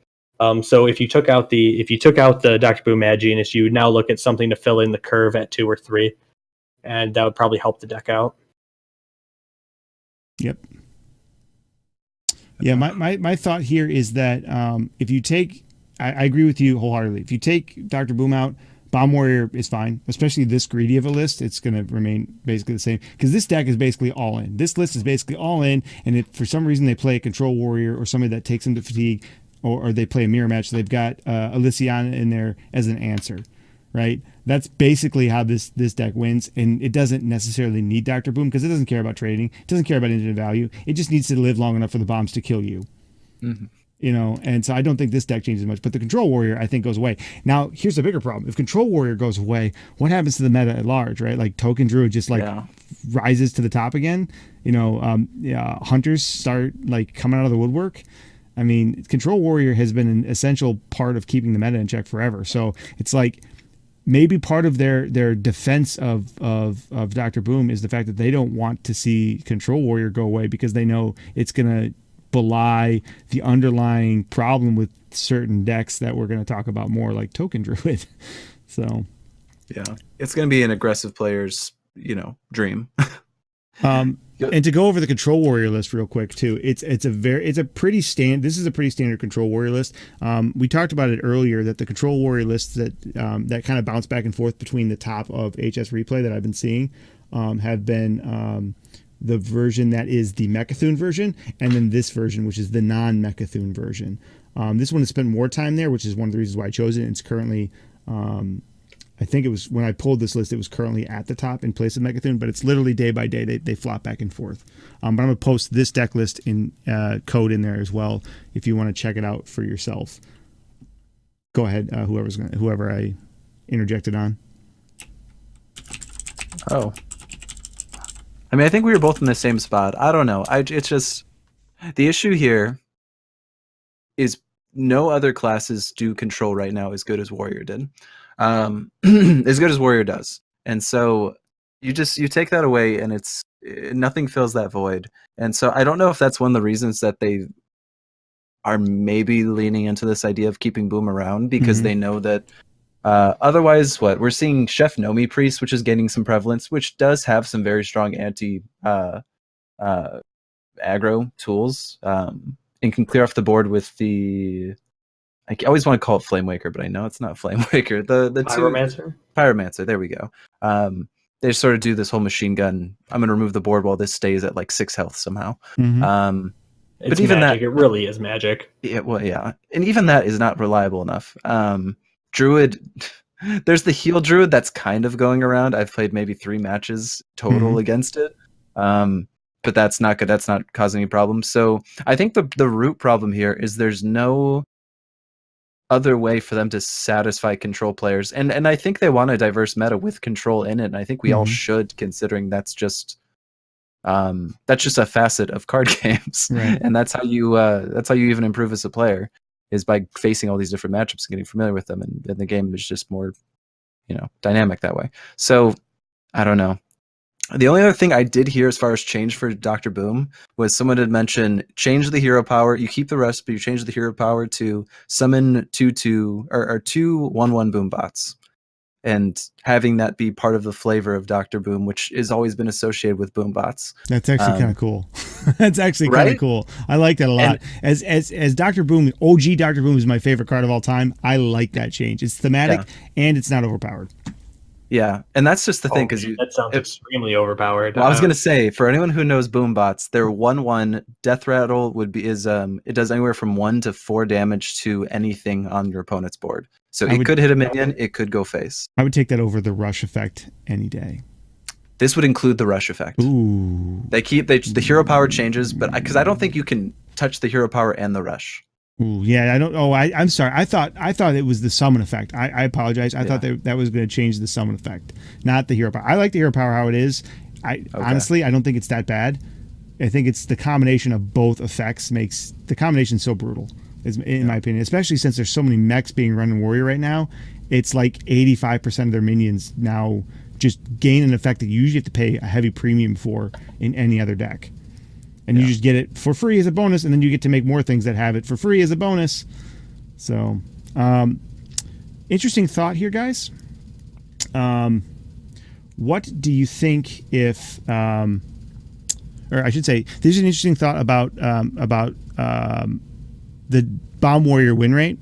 Bomb Warrior win rate at ranks 5 to 1 is 60%. Bomb Warrior win rate at all ranks is 60% on average, and it only at Legend it's still 55%. So it's a very consistently strong deck at all ranks. Yeah, I'm surprised by that. I still don't think Bomb Warrior is a very good deck. And again, I've been playing decks that counter Warrior in general, but I just don't know. I'm shocked to hear those numbers. Well, I'm not if you think about it, right? And I was thinking about this, and I was talking about this on my stream a little bit. And one thing I want to mention before we talk about some of the other decks that we want to talk about today, and I just want to throw this out there for a little bit of discussion. If you think about it, like talking about getting rewarded for doing things that you want to do already, like Hagatha does, right? You're playing all these cards that you're going to play anyway, like these tempo-y kind of cards, like weapons, well-statted weapons, and decently statted minions, 3-mana 3/3s, and weapons, 4 attack weapons, right, or 3 attack weapons, whatever wrench caliber is. You're playing all these well-statted cards that have this very powerful bonus effect that just accumulates over time, and you're getting rewarded. You're getting this backdoor reward for doing the things you're going to do already. So on curve, playing on curve minions at no downside, well-statted on curve stuff on curve, and on top of that, you're just putting by turn 6, you can easily have 6 bombs in their deck. By turn 12, if you played all of your stuff, you can put as many as like 40 or 80 if you have Elix tech in there. 40 or 80, anywhere from 40 to 80 damage worth of bombs in somebody's deck. It's not unreasonable, right? Yeah. And this is on top of the threat of just doing tempo-y on-curve stuff already. And I think the 1-2 punch of that, now combined with the fact that you have rush on all of these things that you're playing, so now you can clear the board and have weapons and have things in their deck. It's so like catastrophically overwhelming to most players, even high-end players. I think that's why you see the win rates where they're at. Because even though it might not feel like it should be that strong, it's being, I think, unfairly enabled by some of the other things that things like Dr. Boom allow to happen. Yeah, I think we really beat this Dr. Boom horse to death. Can we move on to the next deck? Because I know we wanted to talk about these token druids too. 100%. I'm going to throw up the other 2 decks we want to talk about today, which are Tempo Rogue and Token Druid. Anything stand out to you about those numbers, guys? Does that say 64% as?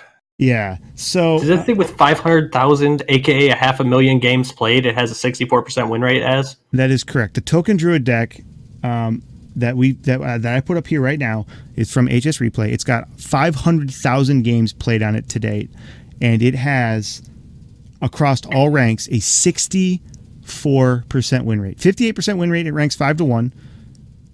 56% win rate at Legend, and 64% win rate across all ranks with 500. So this is not a small sample size. This is a huge sample size. I'm gonna real quickly go down and read the list because this is such an insane. And I think anybody listening deserves to know this crazy list. It's 2 Acorn Bearer, 2 Crystal Song Porter, 2 Dreamway Guardians, 2 Evil Cable Rats, Keeper Stellagus, 2 Power of the Wild, 2 Wrath, 2 Blessing of the Ancient, 2 Landscaping, 2 Savage Roar, Archmage, Vargoth. Hate that card. Double Mark of the Loa, double Soul of the Forest, double Swipe, double Whispering Wood, and double the Forest's Aid, which is surprisingly useful. Mm-hmm. So, thoughts, guys? Have at it. Yeah, I don't know. Let's start. We got that in order here. That went from Control Bomb to Tempo. So let's take a moment to talk about this Tempo Rogue because again, like the title of this show today is Rise of Rogues. Right. And I think most people that I know at least are running this list. And for good reason. It is super powerful. It's very interesting to see Chef Nomi listed in the 60% win rate list. Mm-hmm. I feel like I have not seen more than 1 or 2 Chef Nomis at in the 3 to 4 region. Mm-hmm. Just like, and which is so that's very weird to see. I'm curious what is teched out for that. This particular list was the trending list, right? And I chose this one because it was trending and because it had it was the top version of this list at when I pulled this particular list because I also because I like the Chef Nomi ad, but because it's the top ranked Tempo Rogue. But in general, the list is only going to vary from a few cards, and the cards are going to vary in these lists by 3 to 5 cards as the meta shifts. But the base of the deck is going to remain pretty much the same, and the playstyle of the deck is going to remain pretty much the same. And you can go back and pull a Tempo Rogue list from almost any day from the last 2 weeks, and you're going to see almost the same win rate, anywhere from a 58 to a 62% win rate, and a very, very similar list. And because I've been watching this since we started talking about having this discussion after last week's episode, so I've been watching this for 4 or 5 days, and it's been very consistently in the upper 50s, low 60s for the win rate. This just happened to be the one that was trending currently as the 60% win rate. Sorry, go ahead. I just wanted to explain why this list is on here. Yeah, I'm going to say this, and I actually want to hear X's thoughts as well, but we talked about Dr. Boom right out the gate as far as a card that needs to be adjusted. I want to talk about the card I think needs to be adjusted in this list. Mm-hmm. I think Raiding Party should cost 4 mana, and I think that is the most likely change that we will see in Rogue. People are discussing prep. I'm not against prep, but I realize that prep is something that rogues do build their identity around. I used to be very gung-ho, like, yeah, prep needs to be addressed. I think it does limit design space, and the fact that they feel like they have to make rogue spells now cost 5 mana, anywhere from 3 to 5 mana. They can't be any like they have to be in this range that's high just because prep is there. Mm-hmm.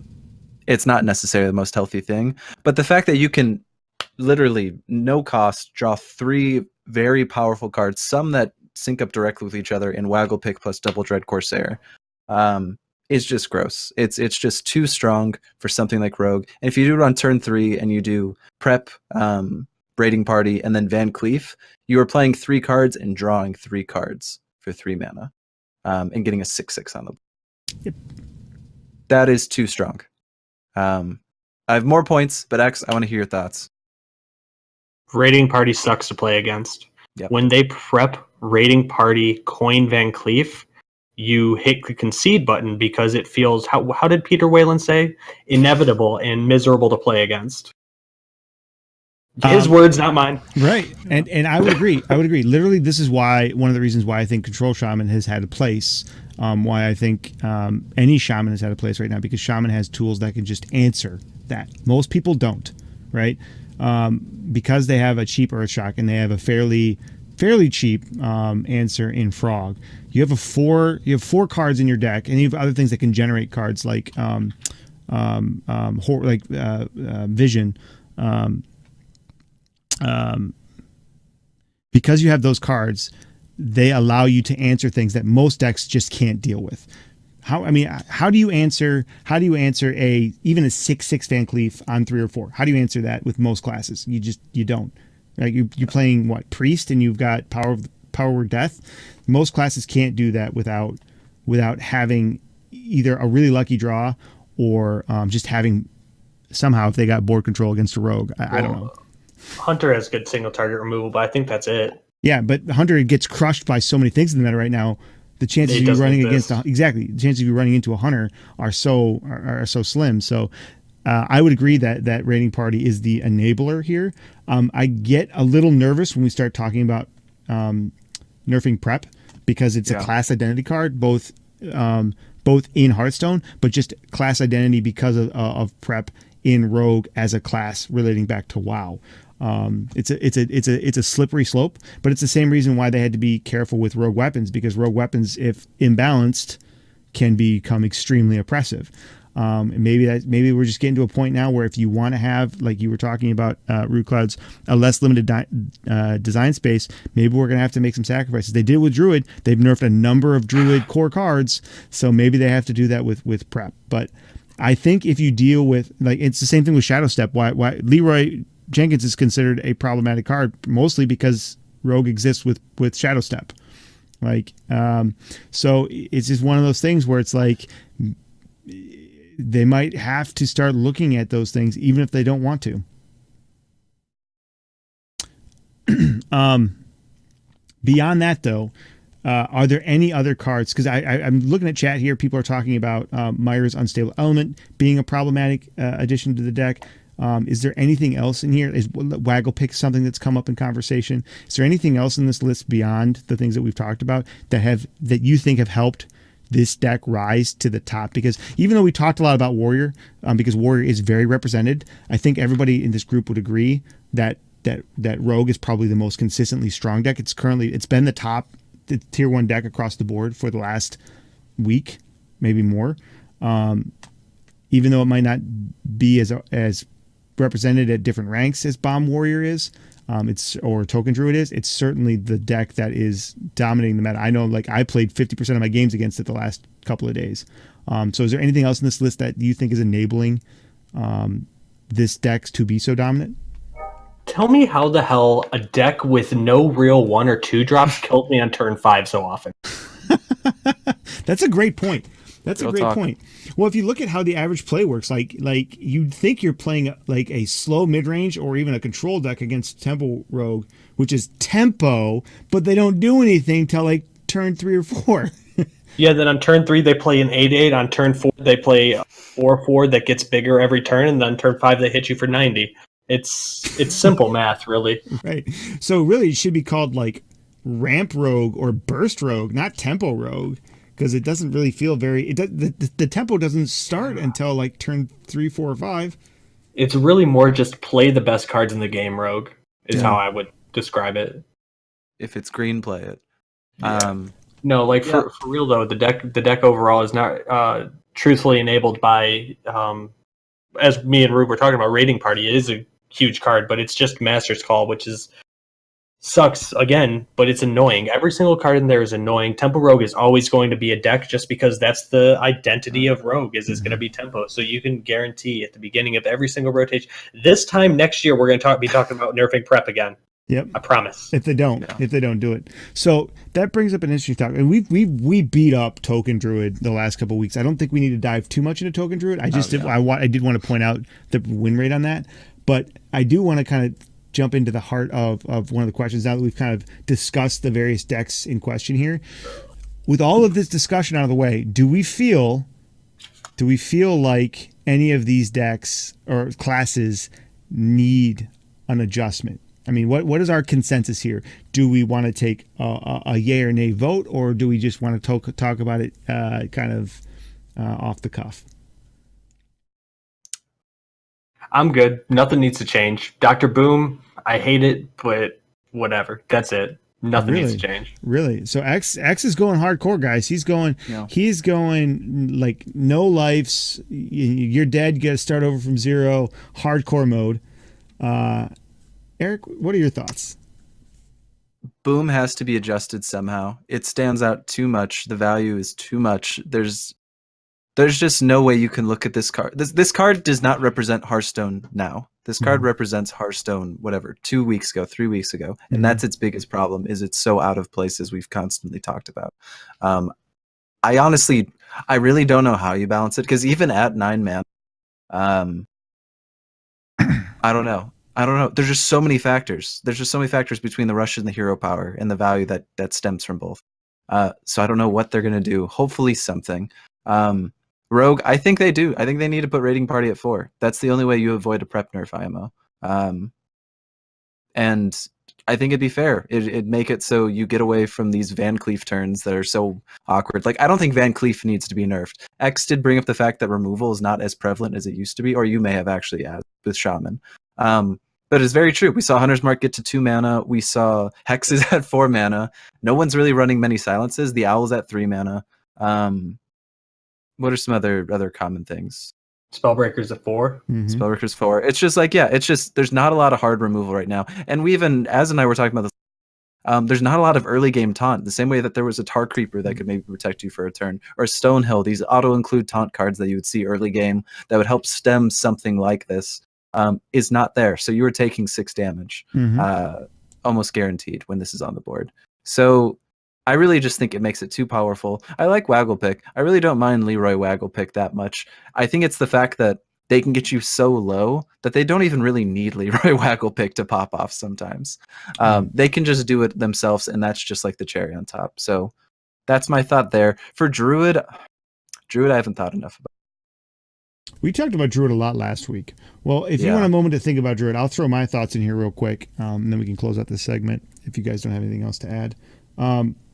I think Boom needs to be adjusted. I talked about it earlier. I stand by my statement. Nothing in my research over the week and nothing in this conversation has shaken me too much from that position. I think that it just needs to be a minor adjustment. I'm fine with the hero power. I'm fine with the armor cost. I'm fine with the cost of the card. I just think it does too much too consistently for too little of a cost. I like the idea of kind of hybriding off what the other suggestion was. Replace give your mechs rush to when you play this card, it summons 2 1/1 boombots. And there you go. That's what it does on turn. Maybe they can even have rush that turn, and your mechs have rush till the end of your next turn. I don't care what it is, but it just needs to be. I think that the permanent rush needs to go away. That's my thought. It's just, it allows too much value over the course of the game for an effect that is super expensive in any other class, or usually requires additional cards to be continually played. As for tempo, Rogue, I agree 100%. Raiding Party is probably the enabler here. Van Cleef being cheated out and made big has been a thing for as long as this game has existed, guys. It has been around forever. That is not the problem, in my opinion. The problem is that the answers to that have become fewer and far between, and combinations like Raiding Party make it a little better because it's so clean, right? It's so clean to do prep. Because how many times do you want to play a spell on turn 3 like that without this card in there? Usually you're doing something like Coin, Van Cleef, Shadow Step, Van Cleef. That's the kind of thing that you're doing usually to get Van Cleef out at a buff. But it's existed forever. I think the biggest problem is that the meta as a whole doesn't have, like you were talking about, a lot of answer cards, or the answer cards have been nerfed. Well, now if you nerf all the answer cards because they're preventing the things that you want to happen, the things that you want to happen get abused. So you can't have it both ways. I would say make that adjustment and see how it feels. As far as Token Druid goes, I think Token Druid is a meh deck overall. I think the thing that makes Token Druid oppressive is the same thing that made, what was it called? Gravedigger? What made Gravedigger oppressive back in Max is the fact that it adds health. You take away the buffs that add health for so cheap, or you limit those, and this deck gets significantly more balanced, right? So you take away the +1/+1 on the twin spell effects, and you make it +1 attack on the twin spell effects. I think you do that. You can leave Power of the Wild, which is a class card. Leave that alone. Give them a little bit, but the fact that they can do Power of the Wild, they can combo it with the Druid card that allows them to get both effects off of something, to get more Power of the Wilds, and then they can Twin Spell on top of it to get +1/+1, and they can Twin Spell again to +1/+1. It allows their health to ramp up too fast in a meta where there's so few board clears that it gets their health out of range of having answers in a reasonable fashion. So I think that little adjustment for me is what I would like to see in Token Druid. But my answer is every one of these classes need a minor adjustment. And it's not because I want to see good classes go away. It's because I want to see other classes have a chance against them so the meta isn't stale in 2 weeks. Yeah. Good to hear the insight. Okay. I also like how we all had different answers. Yeah, it's interesting. So then I guess if you guys have nothing else to add, I think we can move into our deck highlights this week. Yeah. Okay. Looking forward to it. Sweet. I'm looking forward to the shaman, honestly. Me too. Not because I'm biased or anything. Let's pop those up here real quick. And doink, doink, and doink.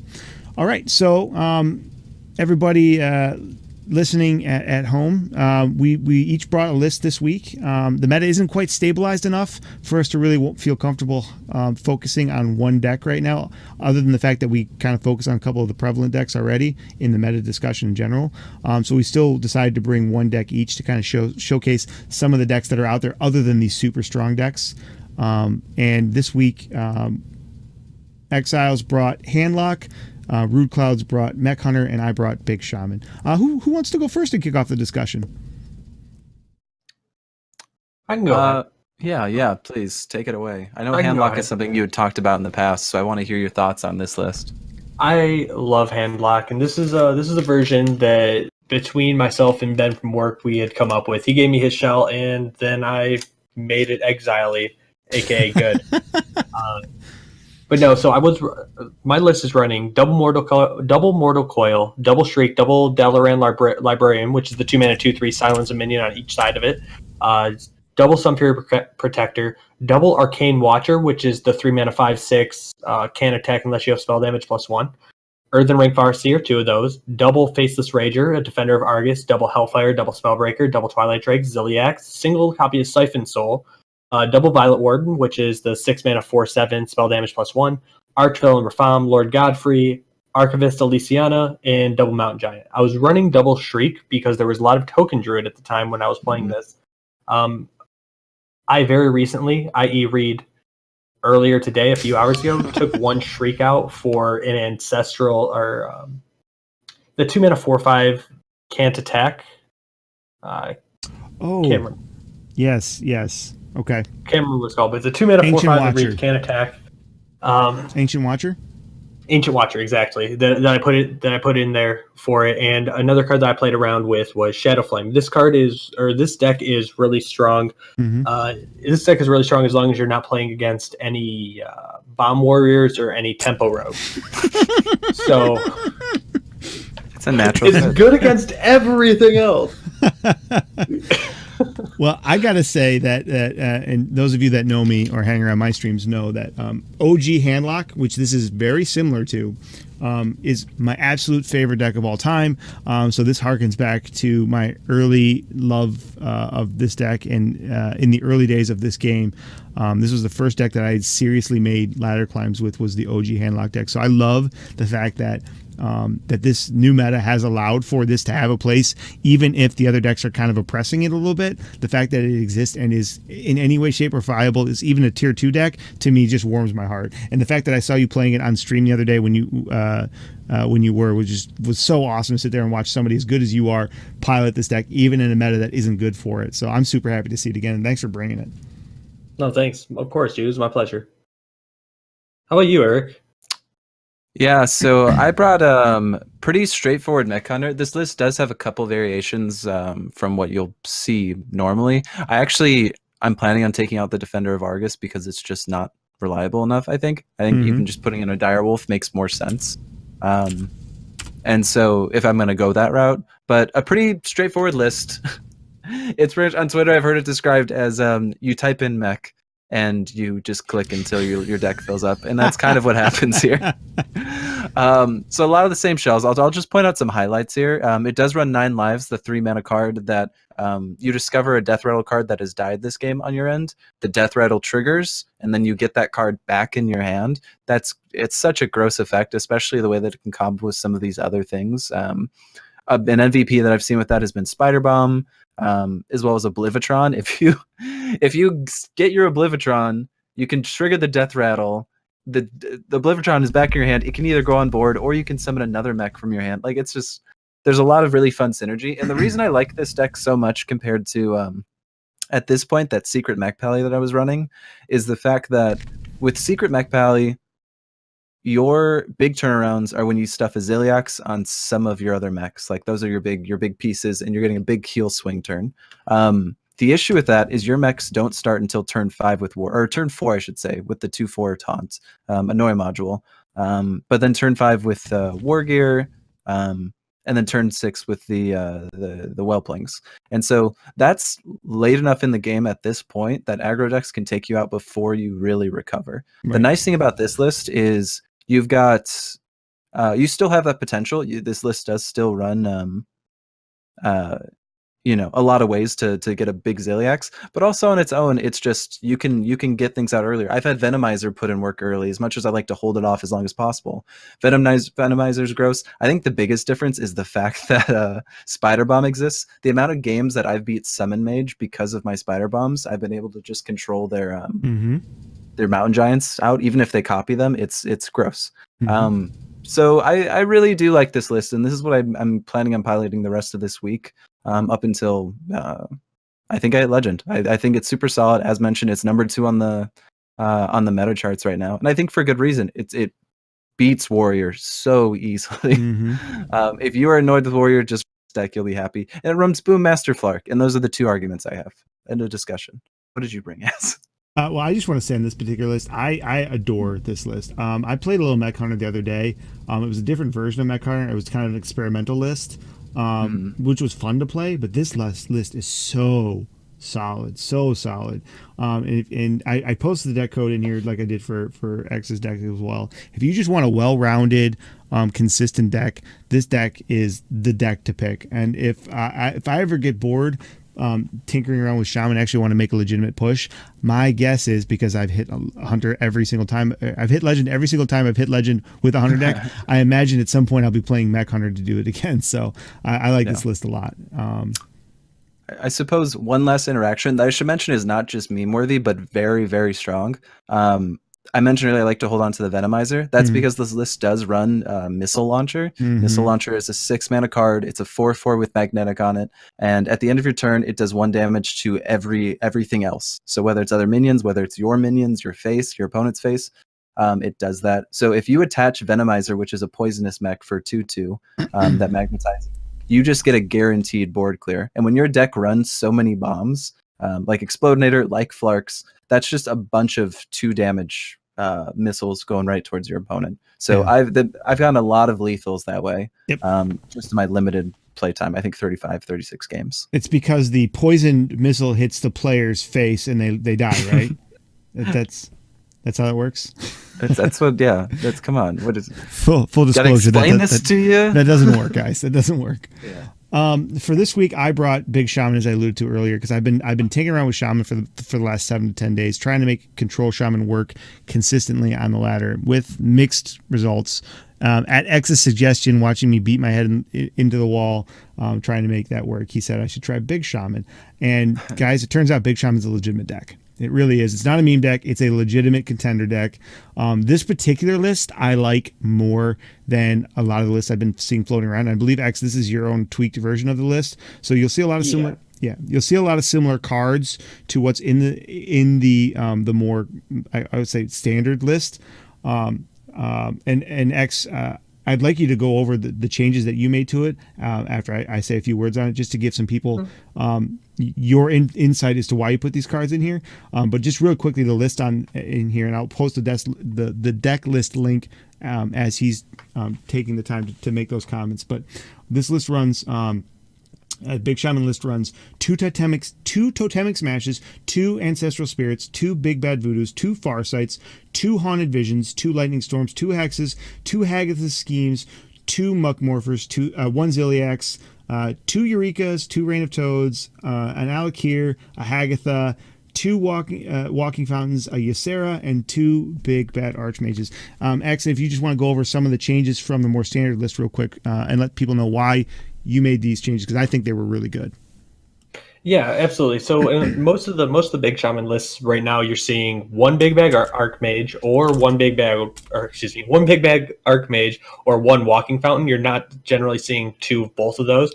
I put both of them in there because I often feel incredibly unlucky, honestly, and I want to be able to hit something with Muckmorpher all the time. Not ashamed to say it's just because I feel unsafe and uncomfortable. Then not running any Earth Shock, because I found it more important to be able to deal 2 damage, not just to the face, because Totemic Smash also smashes face, but to the minions. And as is already attested to it earlier, the 2 damage matters in a class with no other real ping.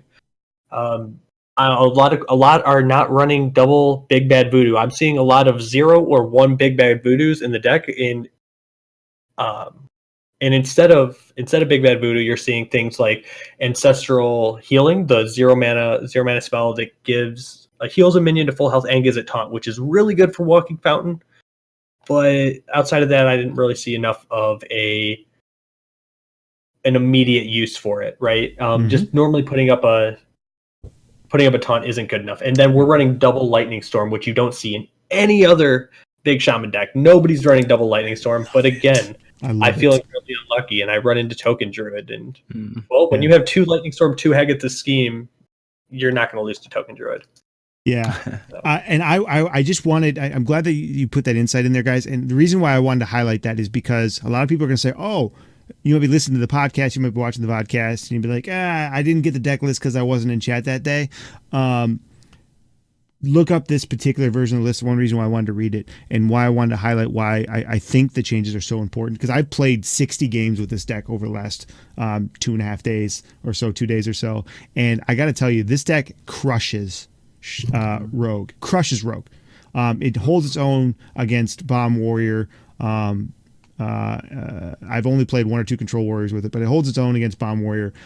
It does hold its own against Token Druid. The things that are all over the map against Mech Hunter, it holds its own against that. This deck is solid. It's well rounded. You have a chance in a lot of the decks, the decks that are prevalent on the list, and the best deck on the ladder right now, which is Temple Rogue. It just crushes. Like I said earlier, I believe in the 60 games I played this deck, I cannot think of a game where I lost to a Rogue. Maybe I've lost 1, but it's not many, and I played a lot of Rogues. So it's a very, very, very solid list right now, and I love it a lot. And I think some of the tech changes that you made are quite brilliant, having it in practice. I'm going to tell you right now, 2 Walking Fountains is a stroke of genius.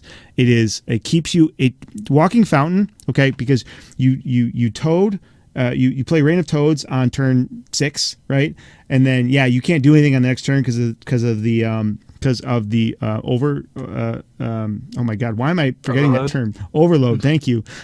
But you use your board clears to keep your toads alive, and then the next turn he has to trade all of his stuff in, and then after that, use your Walking Fountain to kill whatever's left and heal up at the same time. It's amazing. And Muckmorpher, Muckmorpher so consistently hits a card that you need. And, we mentioned this when we were talking about 2 weeks ago. We were talking about cards that we thought were going to be interesting or be impactful. And this was on my list. I think this was 2nd or 3rd on my list. I didn't envision it being used in this particular way, but I just had a feeling that card would show its worth eventually. And in this deck, it really shines. Getting that card out is just so good. And then when you put the Ancestral Spirit on it and you get the full-fledged copy of it, how many times I have done Muckmorpher into Walking Fountain, into double trade with Ancestral Spirit on it, into double trade to clear a board and full heal. It's so good against Token and Tempo. So good. So this list is really, really solid. And like I said, I have a 64% win rate with it over the last 60 games. It's really, really good, guys. It's a solid list. It is not a meme. It is a good list in the meta right now. I can't rave about it enough. I love the list. I think it's great. So yeah, that's about all I have to say about my deck. So Well said.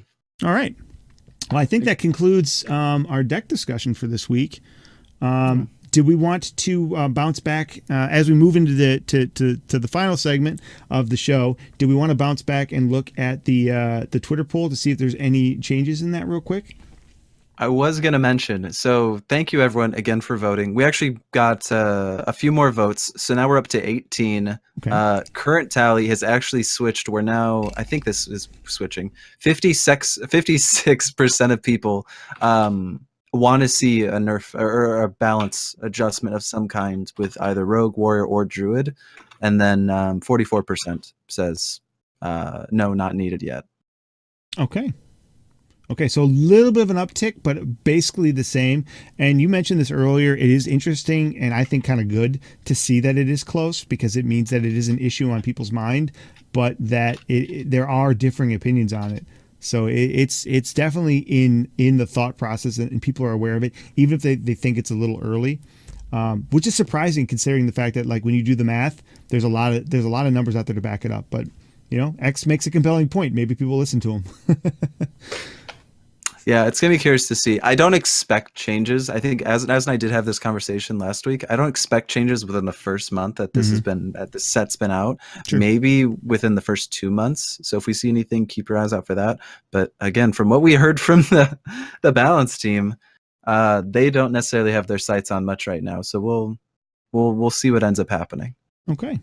And just real quick, if anybody has any questions or comments that they want to throw out there real quick, feel free to type them in chat right now. We'll take one or two of them as we're sitting here and kind of winding down the show. But yeah, just to reiterate, if you guys are coming late to the show, we do have the podcasts and the Orbit section are live on our website now, so you can check those out at eternalorbit.gg. And you can listen to the podcast and download them from iTunes or soon anywhere where you get your podcast from. We're on iTunes, dude. We're on iTunes. iTunes. That's amazing. Take that, Steve Apple. Well done. Yeah, it's very cool. Thank you again, everyone who's been so supportive to all this. If there's any suggestions, anything that you're curious about, please feel free to let us know for always improving and getting better with all. We're just stoked that we get to have so much support in the first place. Right. And yeah, on top of all of that, if you are enjoying the content that we put out, we are all under Eternal Orbit and organization. We have 3 more members: Blumplunk, Valcerin, and Striving Light. If you want to help support us in any other ways, if you go to our website, we do have an active Patreon that you can support and donate whatever you'd like every month. We also have our YouTube page that holds all of the VODcast for each of these episodes. So instead of watching the podcast, you can watch there. And yeah, we have our Twitter where we're active as well and keep everyone up to date with what's going on with the team.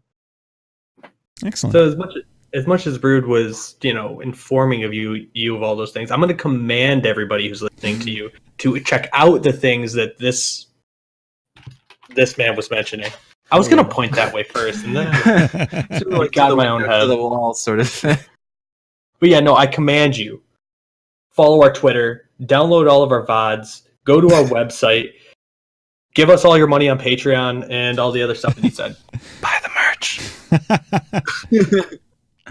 Right. So we talked about quite a bit of stuff today, guys. But I think we covered a lot of hot button issues. We talked about what's going on in the tournament scene, which is going on right now. We're an hour into the HCT tournament. I can't wait to get out of here and pop over there to see where the standings are at, and watch some of the VODs of that later on. We discussed what's going on in the meta. I think we made a lot of compelling arguments for and against changes, but I think we definitely dove into a deep discussion about why the decks that we're seeing are the ones that we're seeing, and some possible evolutions that we could see to the meta as a result of that.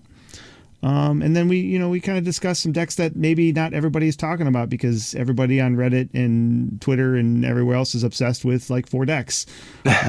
And so hopefully we gave you guys some insight and some other things to look at to find some fun ways to enjoy the game without getting frustrated if you're seeing the same 2 or 3 decks in 75% of your matchups. So I do want to, I think a fun way to make this outro happen for the show is we did have one question, and I think we all just, first thing that comes to mind, you say it, and we'll go from there. But Who Cares did ask, what is the current worst deck in Hearthstone?